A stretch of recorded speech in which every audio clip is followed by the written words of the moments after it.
Good afternoon, everybody, and welcome back to the Xsolla sessions this fantastic Thursday afternoon. We've got a brilliant afternoon of content with our developer relation team.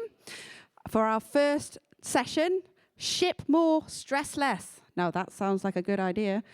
How Xsolla's indie partners found their focus. Going to welcome to the stage Ted and guests.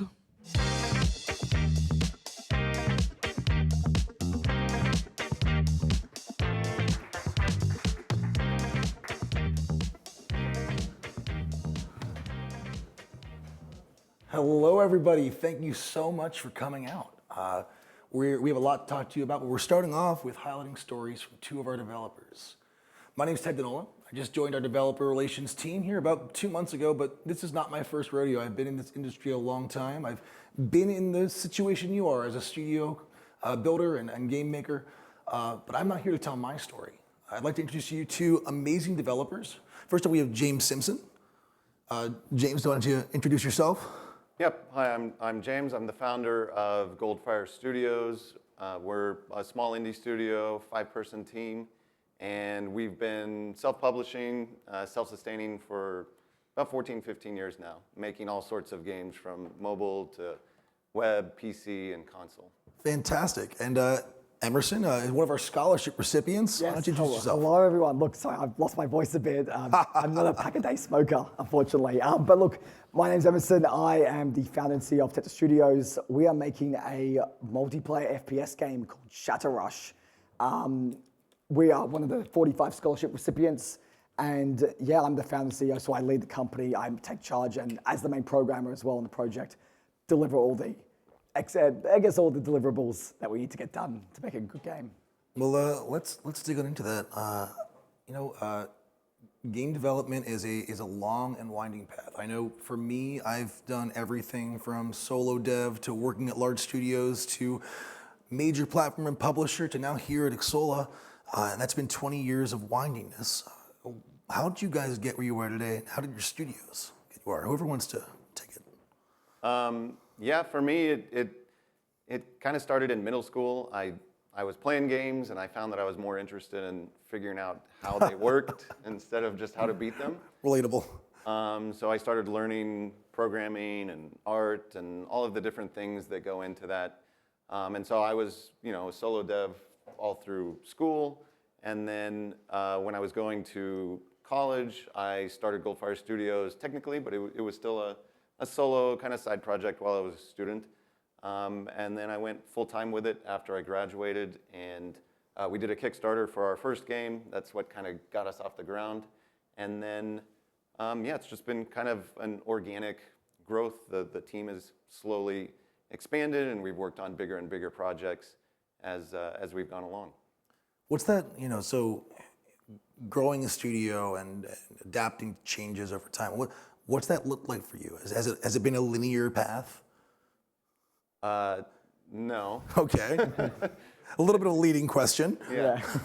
I mean, probably the biggest challenge along the path, or not necessarily the biggest challenge, but early on, we got down to the point where we were like 2 weeks away from going out of business. And basically, we kind of just used that to ramp up our creativity. And we just started shipping updates every single day, just trying things to see what would work. And I'm sitting up here because something caught on, and the game took off, and that has continued funding us now for the last 12 years, I think. I do want to make sure that we don't move past that too fast, as obviously you lived it, and being 2 weeks away from being completely out of runway. Yeah, that's rough. That's really intense. How did you do that? How did you actually survive that? I mean, I think it was probably just because I was relatively fresh out of school and didn't really know what I was doing at that point, and it was just like, okay, I guess we have to figure this out. And we just kind of leaned into that and had fun with it, and I think that's what had fun being creative, and I think that's what led to it working. I feel like if we had gotten, tensed up and been worried that we were going to go out of business, our creativity would have suffered because of that. Absolutely, yeah. My path, yeah, it's a good question. Yeah, how'd you get here? So look, we actually, well, to go back way back when I actually first started development, it was a little cheat code actually, because during the week, my parents would never allow me to play games during the week. You know, just never, during high school, never allowed me to do that. But I was like, all right, I've got a game plan here. What if I make games? That's different. And they're like, oh, that's fine. So then after a while, I'm like, actually, this is a little bit more enjoyable. And it's a lot more enjoyable than playing games. So I did that a lot through high school and a lot through early development. And then more recently, I actually know Ted way back from the meta days. We used to do a lot of virtual reality stuff. In fact, we actually created multiple world-first technologies in the what's called the co-location space, but essentially local multiplayer VR. So having 3 or 4 people in the same room at the same time. And obviously, you know, the VR industry's had a lot of, the consumer side VR industry's had a lot of challenges recently. And so we took it upon ourselves to, early last year, make a pivot towards what we call flat screen, but 2D regular desktop games. And that's been a really, really good change for us. I mean, obviously that project got us here because of the scholarship, but also within about 5 months, we're now in the top 725 most wishlist games on Steam. Within about 5 months of within about a year of development, and about 5 months on the Steam storefront. So yeah, it's about taking those lessons and all the really, really, really hard technical stuff we have to do on VR games, and just basically using that and distilling the best, I guess, technical lessons from that to make our multiplayer VR FPS game on desktop way quicker to develop, way, way, way faster. You know, it's interesting because you've gone through a lot of smart pivots. You know, you started really mainly doing tech, and then saw that your tech was really good and had to build something to showcase it, and that's where Triton came out from. Yes.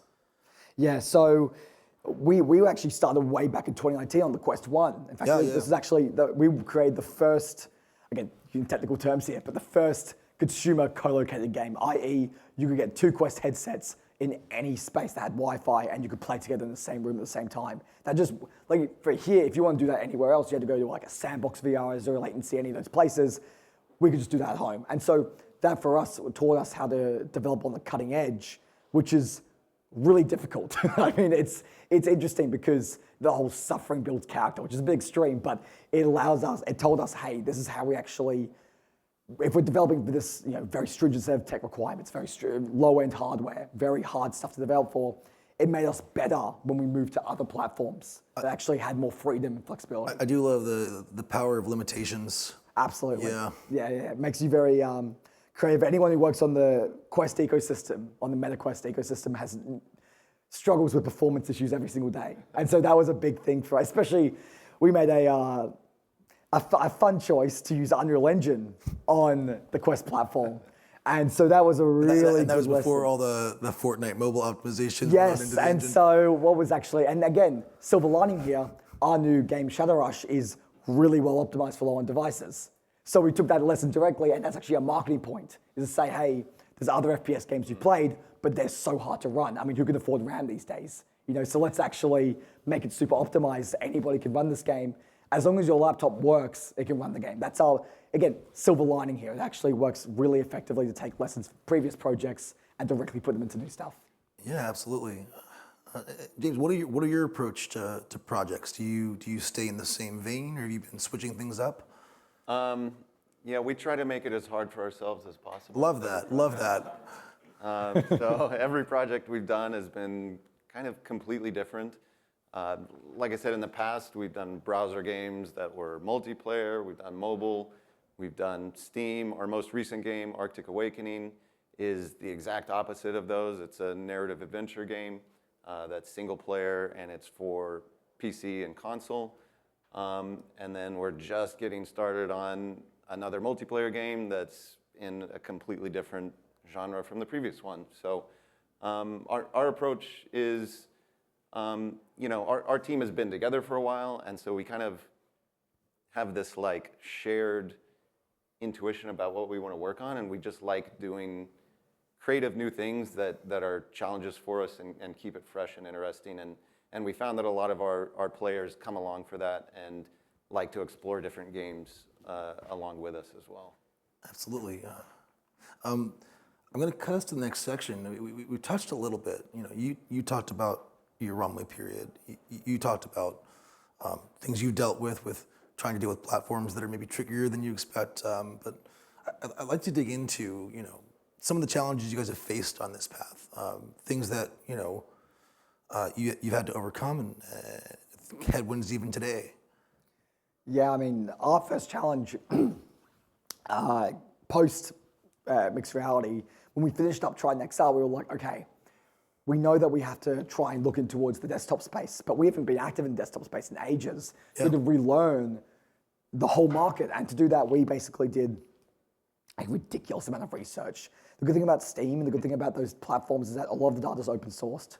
So we were able to look into basically every single game available, every single platform, what games are selling, what aren't, what are the common threads, what are games doing right, but more importantly, what are they doing wrong? What are the actual things that they're misstepping on? And, a big design philosophy for this game is we're an FPS game that's doing what others aren't. So, for example, we have like 4-player split screen. No one does 4-player split screen on any games ever, and that's because my brother and I, we used to love playing Halo and Mario Kart and Minecraft together. And there's no games you can do that anymore in. And so that alone actually has become a marketing point, right? Where players are saying, wow, you've got split screen, I'm gonna buy your game just because of that. So actively searching for what the market's doing, but what they're not doing is a real good way to find that niche. That works really well. Yeah, I love this. And I'm curious if you have similar thoughts, because one thing that I always deal with when I'm trying to help newer developers, they come into the space and we get into this because we want to make things, right? And when we start hearing the idea of like doing it as a business, we think, oh, I have to build what the market wants. I don't want to do that. But it sounds like what you did, because you're building something you love. Oh yeah. But you took the giant box of things you wanted to build, and rather than look outside of it, you found the thing that fit what you needed to do.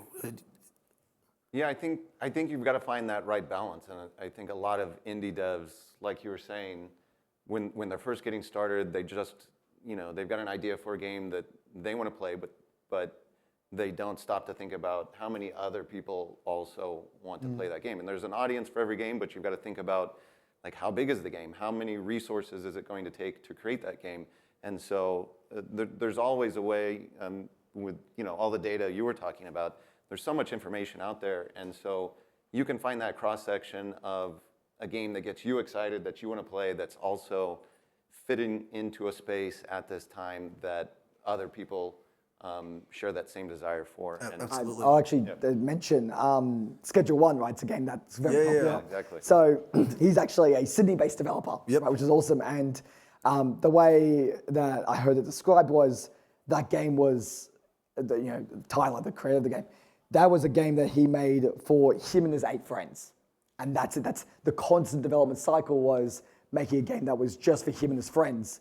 And it turns out a lot more people liked it than just him. But having that core audience and having that loop where he was able, that niche essentially, where, hey, this is just a game I play with my friends. Yeah. And having that type of close feedback loop, super important. In fact, we actually, I think with Shadow Rush, we spent it was 10 days before we had a multiplayer demo that we could just take to local events and start playtesting. So that really short iteration cycle is really important. It's really important to have other people outside of your team play it, who haven't seen it before, who don't know what the experience is they're getting, and see if you're getting the reaction from them that you're hoping to. And then, like you're saying, iterate until you find that fun aspect.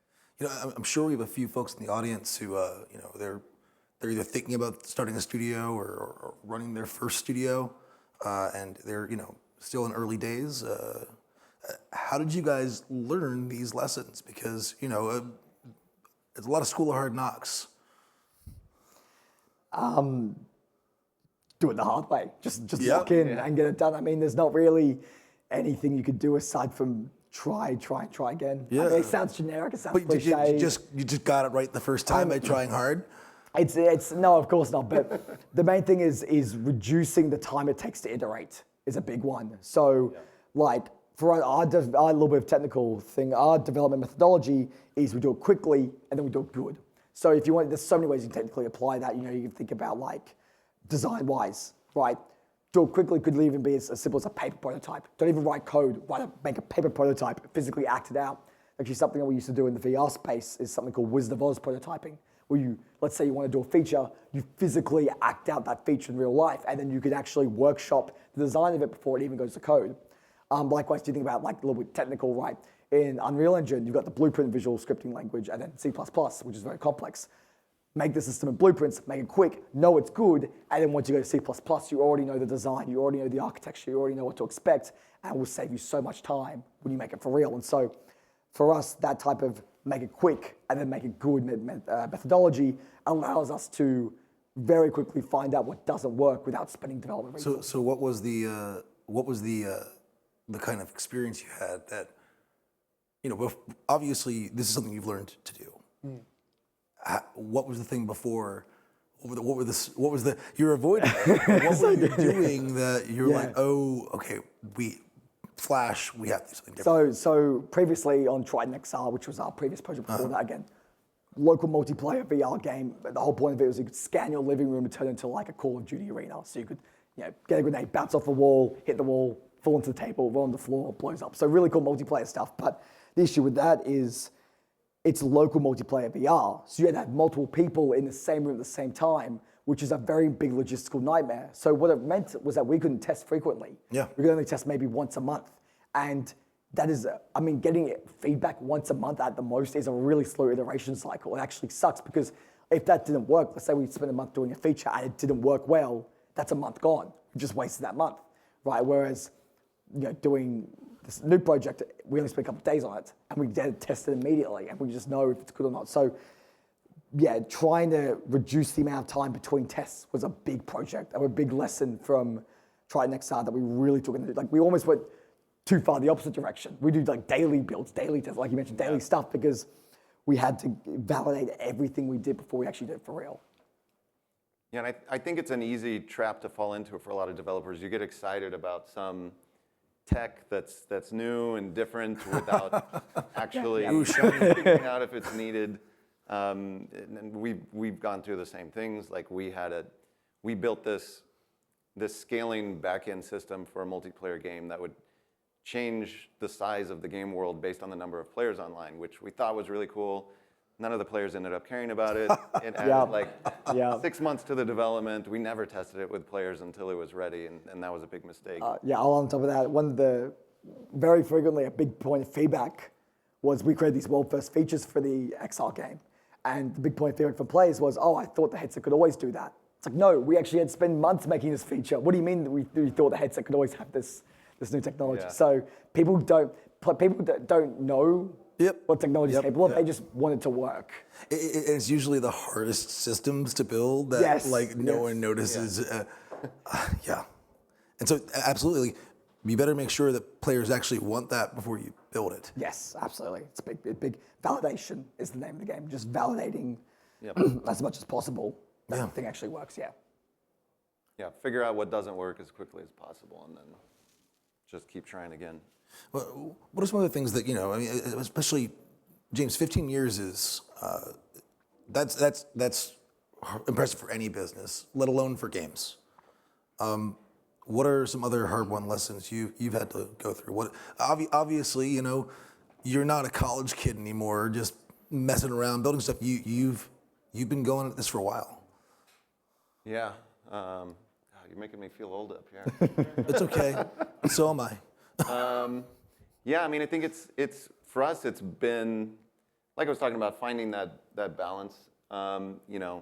Figuring out those lessons with the business side of things, and just learning how to balance that with the creative wants that we have as a team, and understanding that it is a business at the end of the day as well, and just looking for ways to to make that work and to keep it fresh and exciting for us and for our players. I'm going to drag you down to the concrete. So you learned how to balance. What was some time you were imbalanced, and how did you navigate that? I think there was 2 points. Obviously, when we were getting very close to running out of money. Yeah.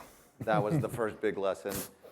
But then with that same game, we got, that showed us how to quickly iterate and be creative under pressure, I suppose. But we then, because it really caused things to take off, we got complacent after that. And so there was several years where we were just focused on doing updates that were creative and fun and interesting, but they weren't growing the game, they weren't growing the business. And we could have, eventually we figured out, oh, we should start making other games now. Start focusing on marketing and growing the audience and not just, adding updates just to add updates, whether or not they provide any business aspect. Absolutely. I mean, I think that's so critical because a lot of developers, they make a game, and if they're lucky enough that it gets an audience, they're like, great, we have our game.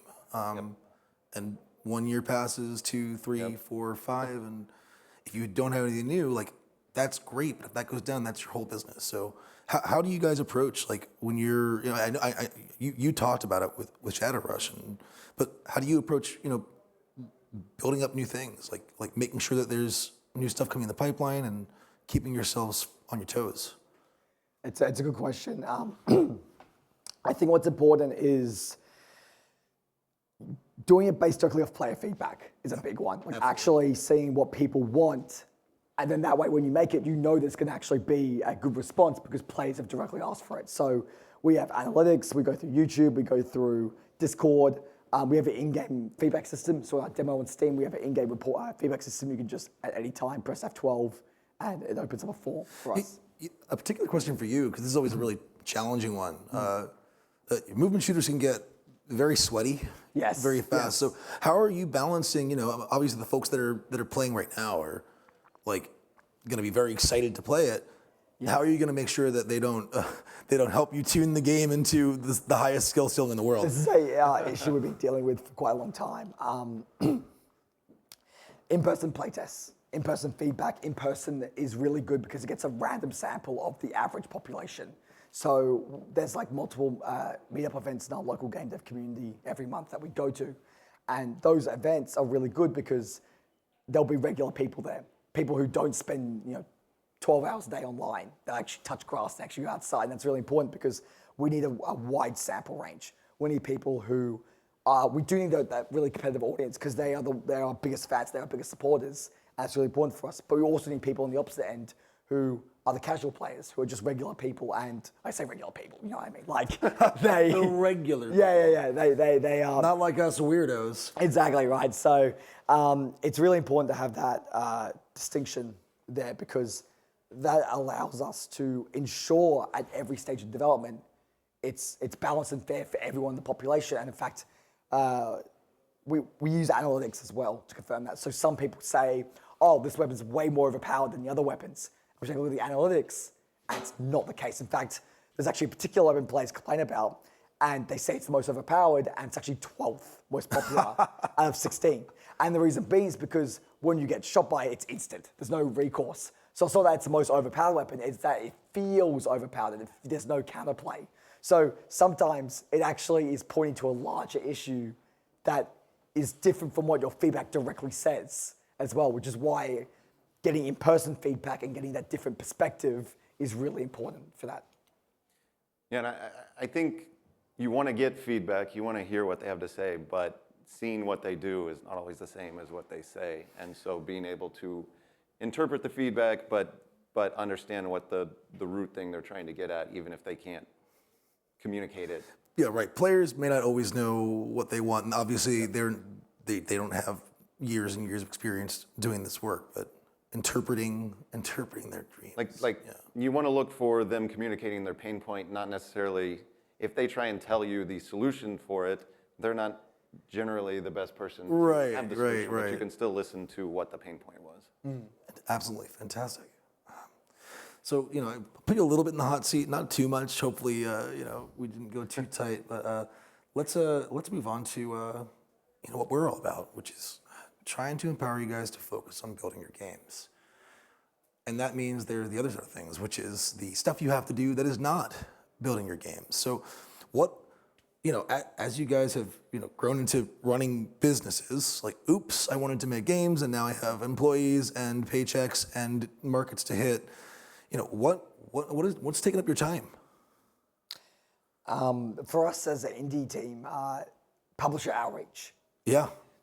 is a big one. So I know that we actually have used it in the past. I forget the funding club, which is like The Xsolla basically funding just club. you upload your pitch deck, and then publishers can reach out to you, which is really awesome. And that was actually an hour, so that's actually really useful. And obviously, I mean, the scholarship, we wouldn't be here. The GDC has Xsolla has a GDC scholarship. I wouldn't be doing this talk right now if it wasn't for that. So those two things have really helped us from the company. Yeah. Yeah. Yeah, similar. It's not all of our games have been self-published, so we haven't really done publisher outreach, but we do a lot of content creator outreach, press outreach, all of the different marketing aspects, which is just kind of an always present, ongoing thing that takes up a lot of our time, but obviously it's a necessary aspect. Yeah, absolutely. I mean, and you mentioned the XFC. You know about our partner network now, right? Yeah. Yeah. Yeah, we've been using Xsolla for a decade, I think. And Yeah. learning new things. And you've mostly this used week. us for payments, right? Yeah, so our very first game, we integrated the payments API. And I mean, that was huge for us. Obviously, a small team, we're able to reach loads of different payment options all over the world and really helped extend our reach. We've got players in over 200 countries. And so it's really helped us to monetize a much larger segment of our community.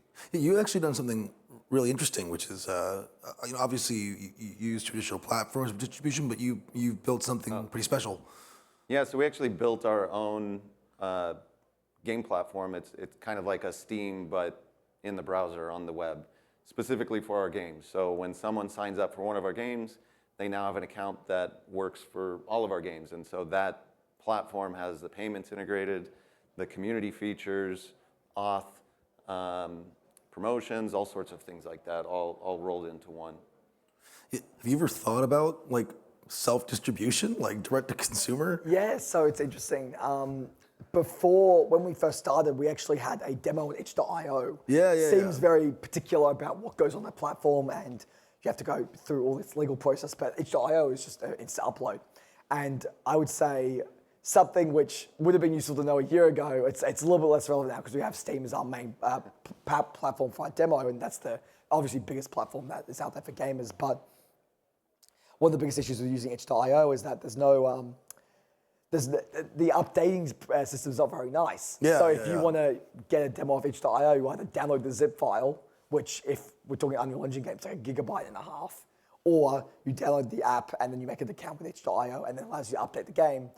But like both of those are not really convenient methods because if we constantly update the game, ask our players to make an account, Email all of the players that bought it, go back and re-download it and it's reinstall super frustrating. So they actually have a launcher which anyone could use for free. And I was like, okay, if I knew that a year ago, that would make our lives way easier. Pre-launch, again, rapid iteration time, being able to get updates out to players really quickly, being able to say, hey, there's a new version, just update it and get back into the fight. And that was, again, something we've taken now into Steam. Something that's been really important for us on Steam is having that quick iteration cycle, quick deployment, and just letting people update the game rather than having to re-download it and restart, essentially. Absolutely. And, Steam is in a lot of places, but not everywhere. I know that you integrated payments and were able to reach players in all sorts of places. Well, yeah, and we started on the web, so we weren't even on Steam, which, has its own difficulties. Steam offers more payments than we could, or, payment countries covered and whatnot than we could on our own. And so Xsolla let us, the payments platform let us basically bridge that gap before we ever even went on to Steam. Yeah, and you didn't have to reach out to anybody in Brazil to make a payment deal. We just did that. Very nice. You both been learning about some of the stuff we do this week. I know. So you mostly use payments. What are we working on? What are some of the things that you didn't know we were doing that you may be interested about now? Yeah, I mean, the launcher that you were just talking about, the game we're working on right now is going to heavily rely on a lot of playtesting and multiplayer playtesting, and we don't necessarily want to do all of that through Steam. We want to control that process, so that's one thing. And then just tools for doing outreach. can be really, really valuable for us. And how many games do you have now? So we've released 5 games, so we're just now starting on our 6th game. Well, you think you'll launch your own little BattleNet? You never know. We do something different every time, so maybe. Fantastic. And Emerson, what about you? I mean, the launcher's the big one because I didn't know that existed before, like last week, was that whole launcher system. So that's the big thing that in future projects, making sure that we have a way for players to update the game quickly before we go to Steam. The Steam page in itself is a marketing event. That is a big thing to have. Once you get that up and running, that is your like, hey, it's on Steam, wishlist it now, try to demo all that stuff. But before you go to Steam, and something we actually learned really the hard way, is that the expectation for Steam is a lot higher than it is on itch.io or other platforms. So making sure that you get that rapid iteration before you get to Steam is really important. And for future projects, we absolutely, to get early testing before we go to Steam, that launcher is really something that we're looking into. Yeah, and James, you've built for a lot of different platforms, and you've been looking at trying to handle low performance. What do you guys think about the importance of being present in multiple places? And if you're not able to do it, what's been your biggest blocker? I mean, for us, it's important because we always want our players to be able to access what we create wherever they prefer to play from. So we've always put a big priority on trying to be on as many platforms as we can. It's not always possible, but yeah, I think for us, that's like one of our pillars as a studio. How is it dealing with, every time you're going, like, if you have a game that's on 5 or 6 different places, like handling all of the separate platforms and giving them kind of equal status and managing that? Yeah, it's definitely a challenge. And like this past game was our first game on console, and so that's added a whole other layer of complexity there, dealing with updates, the different certification schedules, and all of that has been a process. It's turned out well. We've been glad that we did it, but yeah, juggling all of that and kind of the organization aspect, I guess, is probably the biggest thing. Like from a technical standpoint, we've been able to sort out those things, but just keeping it all organized as a small team is a challenge. Yeah. Any thoughts, Emerson? I mean, Steam's our main platform right now. We're looking into more platforms in the future, but as an indie team, Steam is, and this is what I love about the games industry, is that like a small team of like 1 to 3 people can make a lot of money just through that one platform alone. Absolutely, yeah. So it's really, and that doesn't apply to music, that doesn't apply to film, doesn't apply to other stuff. So for us, that's what's relevant, but that's only a short-term thing. Long-term, that gives us the launching pad to then go to consoles, then have this cross-platform setup. And, even looking outside of Steam as well, obviously people like DRM-free, like Good Old Games and other platforms. And obviously you can't use Steam's payment solutions if you're outside of Steam. So even on itch.io, for example. So that's something that we are always looking to be platform agnostic to make sure that if we, for whatever reason, we need to leave a platform, we still have a way to service players. Were you, before you came out here this week, were you like the idea of not being beholden to a platform, was that ever really on your radar? Not really. It's something I think we're just so focused. Because that's just how things are. Yeah, it's just I mean, by default, to be honest, most indie devs are like, let's just focus on Steam. Let's just try and get Steam up and running. And it's interesting. There's a lot of, even with Epic Games Store, they actually have a 1.5% discount on Unreal Engine royalties if you launch your game on Steam and Epic Games at the same time. So that's a massive thing, and if that's the case, we can't then use only Steam. We have to try and find other payment processing, and that's where, having one API to use for payments is way better than, having to swap between 2 systems per platform. It's super annoying to deal with. I'm just looking forward to the Tetra store. Yes, Tetra Bucks. That will be the next thing. Yeah, Tetra Bucks. Well, let's we've had some good conversations so far, but we have a lovely audience here, so let's open things up for a little open Q&A. So I'm not sure if we have a microphone or we just project. Oh, great. Sally's up with a microphone. So you just raise your hand and we'll bring some things over, and let's get some questions from the crowd.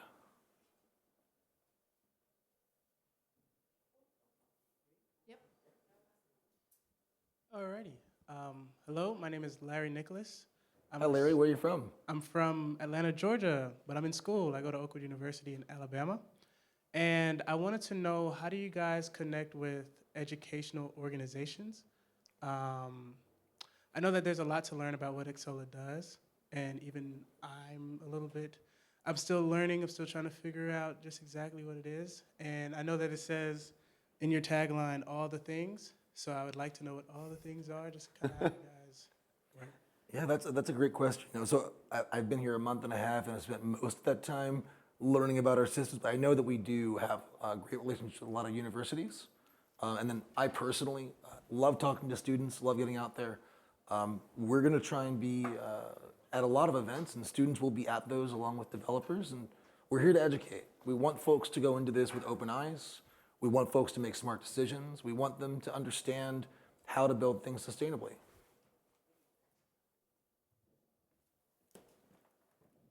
Over here. I was actually going to grill them about the Oh, you're going to grill us? Yeah, well, just ask just them. turn up the I heat. tried to be nice, so I was not really. No. You can turn the heat on a little bit. But really, kind of like, I think it's really interesting to learn about your game. So, can you tell us a little bit more about what you have planned? Like, what type of game are you kind of like really want? If you can, I know that sometimes like the idea still may be kind of like growing. So, if you can tell us a little bit about what you're planning, that would be awesome. Yeah, so the game I'm currently working on, it's called Shadow Rush. Essentially, quickest way I can describe it, it's Titanfall with destructive elements. What we've got planned right now is we've got a pre-alpha on Steam, and we use all this feedback that we get from players, all this live data, to just constantly improve that pre-alpha. And that serves as a marketing tool in itself. So we go from the side, we basically have the cycle of make the demo great based off our current feedback, then do a really big marketing push, which gives us more feedback to then make the game great and then go back to another marketing push. So obviously we get specific and say specific like features and specific stuff, but that, again, iterations name the game for a small studio, especially in this day and age where 8 out of 10 doesn't cut it anymore. It's gonna be a 9 out of 10, it's gonna be a 10 out of 10. So that's essentially, as a high level overview, that's what we've got planned, is just doing that iteration until we're comfortable to start going for early access, or even going for a publisher as well, which is, if you're watching, hit me up. But no, it's important because we want to, that expectation of quality never fades, and it's something that we want to deliver on, whether we're doing self-publishing, whether we're going down a publishing route, whatever, like that expectation of quality never falters. So we're always trying to make sure we're hitting that. That answers your question. Hey, just wondering. First off, who are you? Oh. No, tell us who you are. Oh, yeah. So my name is Charlie Sinclair. I'm kind of starting my own game studio with some friends, and we're going to kind of create our own a game that's going to be a first-person shooter inspired by Ultra Kill. I'm particularly interested in metrics and kind of understanding like how players react to certain situations in games, and how we can make sure that the games are fun for players and getting the experience that we want them to have. So I just wanted to ask y'all, like, how are you tracking metrics amongst players, and how are you using that to kind of understand like what they're feeling and kind of use that to make improvements to your game? In particular, I want to know like what systems are you employing to get that done? Yeah, so there's a lot of different ways you can do this. There's a great book called The Secret Science of Games by John Hobson. Yep. Excellent book. Possibly the best book when it comes to learning about how to run the stuff. He worked on like Halo and Fortnite and all that stuff, so really good insights in there. But in terms of what we do, Game Analytics is our main platform we use because it's free, right? And that has a lot of really good systems in place. But on top of that, so that collects all like data. We can basically say, hey, how many kills do each weapon have? What loadouts people pick, so on and so forth. As well as that, though, that data can really lie if you're not careful. So we actually, in the game, when you respawn, next to the respawn button, there's a survey button. And you can click that and it will open up a question. I love that. Yeah, and so it's questions that we put in there. And we can say, hey, and there's actually a fun story. We have a question which is, what is the most overpowered or most fun weapon to use? And what's the least fun weapon to use? And the responses were the exact same in terms of percentages. So it's really interesting to actually directly ask players, because it's really like, data can lie a lot, and being able to just directly ask, hey, how much would you buy this game for? What do you think about this? What do you think about that? Like, as well as that, one more analytics thing that we have is when you leave the game, there is the option to send the developers feedback directly. So literally, when you leave, it says, hey, if you want to click this button, you can literally fill out a form, and it all goes straight to our inbox. And that's critical because we get. The big thing is that the big thing trap not to fall into. I'll wrap it up quickly. I'm speaking a bit, but the big trap not to fall into is as we mentioned earlier, don't only listen to your most hardcore audience. Yeah. If you ask everybody for feedback when they leave the game, you will get so much more diverse feedback than you ever would. When's the last time you joined a Discord to give feedback? Really rarely, right? Only if you really love the game. So just be mindful of that. But we have a lot of different systems that we use to get feedback. I think you also did a good job highlighting the importance of you have to get both qualitative and quantitative. Yes, because absolutely. Otherwise, you have to get the context. It gives a lot of context. And there was a good quote, which is you optimize for the data that you're collecting. Yep. So if you're optimizing for, like, let's say, the most kills, right, with certain weapons, that doesn't actually account for the most used weapons, i.e. players might pick this weapon the most, but actually might be the least used on the leaderboard. So you're trying to optimize those metrics. That's not aligning. Making sure you're not falling into that trap of purely optimizing for metrics is a really important thing. Again, read that book. It's a really good book. It's got all the data on that stuff. Yeah, and I would just add, it depends on your game as well. So like we've done, obviously, many different types of games, and the way we collect data and analytics and feedback is really different for each one of those games. So we tailor it for the type of game and the type of player as well. Awesome. Thank you both. I really appreciate the insight. Great question. I think we have time for maybe one more small one, and then we're awesome. I have the smallest question. Yeah. Hi, Emerson. Great accent. How do you what do you do? How do you I work at studios, everyone, and we have a very strong policy at the firm, which is you have to look like the CEO and have the same last name. Sharing a womb is also a coincidence. Anyway, I have a question for these two because both of them, it seems, come from the same thing. You both loved like playing games and then building them from a really young age, and you both started developing games at a really young age. So the question I think for the two of you is, if you could sit down that younger game developer pushing into this industry, and it seems like there are people that are trying to break into it in this very room, what would you offer as your one piece of advice? And probably, Emerson, not data analytics advice. Yeah, ideally not. Yeah, it's a good question. It's obviously a bit cringe and generic, but just don't give up. Like, it's great. Again, it sounds cringe, but it's really true because, there's so many times when you could easily just give in and stop doing it, stop working, there's so many developers I meet where they don't finish projects. They get stuck at some point, like, it's too difficult. I'm going to start a new project. It's like the best people I've worked with, the best industry members are the ones who release projects because it means they actually went from start to finish. They had an idea, they executed on it, they got feedback, and they made it better. That is by far, actually just make stuff, release stuff, and get feedback. The more time on tools. Ship often, ship early. Absolutely. The more time on tools you have, the better developer you will be. Straight up. Yeah, and I would add, I would say the same thing, but I'd add to focus on the fun, because I think it's really easy to especially reading advice online and things like that, you start doing things that you think you're supposed to be doing. But what's great about indie is there isn't anything that you're supposed to be doing. It's your unique journey to creating your game, and that's what makes people interested in what you're creating.